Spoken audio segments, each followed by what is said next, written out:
Hello বন্ধুরা, তোমরা সবাই কেমন আছো? নিশ্চয়ই খুব ভালো আছি আর আমিও খুব ভালো আছি। এখন বাজে বেলা 1টা, এখনো পর্যন্ত আমার রান্না হয়নি। রান্না হতে আজ দেরি হয়ে গেছে। অন্যদিন আমার 12:30টার মধ্যে রান্না হয়ে যায়, তো আজকে আমার খুব দেরি হয়ে গেছে। এই যে করছি হচ্ছে এই যে মাছ ভাজছি, মাছের ঝোল করবো। আলু কেটে রেখেছি, আলু দিয়ে মাছের ঝোল হবে। ডাল সেদ্ধ রেখেছি, মুসুরির ডাল, মুসুর ডালটা শুকবো টমেটো দিয়ে। আর এই যে ভেন্ডি সেদ্ধ বসিয়েছি। এই দেখো বন্ধুরা, মাছ ভাজা হয়ে গেছে। আর এই যে মশলা বসিয়েছি, কষাও হয়ে গেছে মশলাটা। এবার জল দিয়ে দেবো।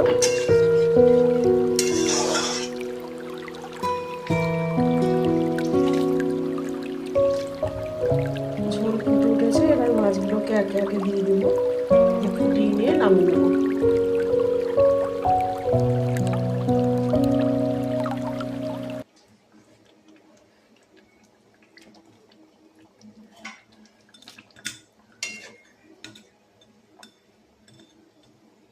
মাছের ঝোল ফুটে উঠেছে, এবার আমি গ্যাসটাকে অফ করে দেবো।